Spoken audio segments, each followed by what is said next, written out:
L'Institut Polytechnique de Paris a organisé sa première édition de la Fête de la Science les 8 et 9 octobre dernier.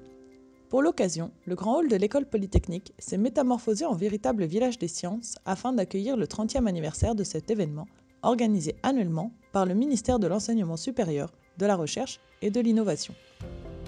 Plus de 400 collégiens et lycéens ont répondu présents le 8 octobre pour découvrir les sciences au travers de stands et d'animations. Les thèmes présentés allaient de la robotique à la biologie, en passant par les mathématiques, l'énergie ou encore la physique des particules. Une diversité qui a manifestement plu aux intéressés.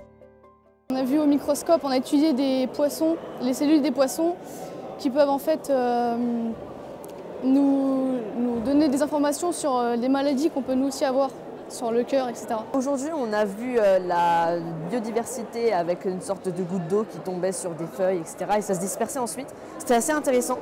Nos élèves peuvent découvrir les sciences, manipuler, etc. L'Institut Polytechnique de Paris qui nous accueille, c'est quelque chose de très important. Ça permet à nos élèves de se projeter beaucoup plus loin, d'envisager des études, des parcours. Il y a pas mal de choses intéressantes et c'était vraiment cool. Ouais.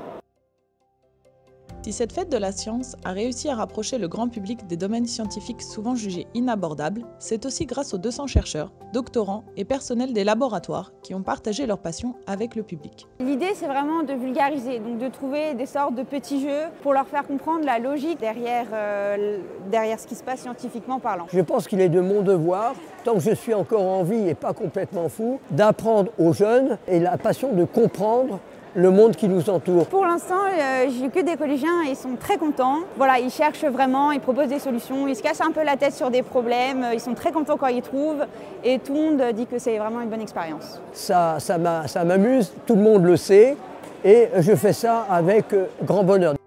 Le 9 octobre, quelques 650 visiteurs, étudiants et autres curieux se sont déplacés, seuls ou en famille. Les tout-petits avaient même leur atelier dédié pour partir à la découverte des électrons et du courant au travers d'un citron.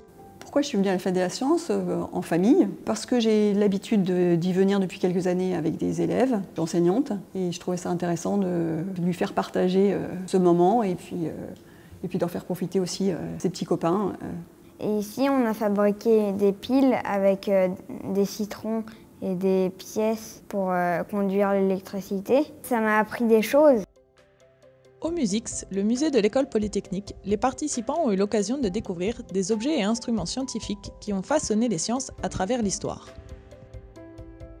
De façon inédite, plusieurs laboratoires de l'Institut Polytechnique de Paris ont également ouvert leurs portes au public et ces chercheurs ont animé des conférences sur des grandes thématiques de recherche actuelles.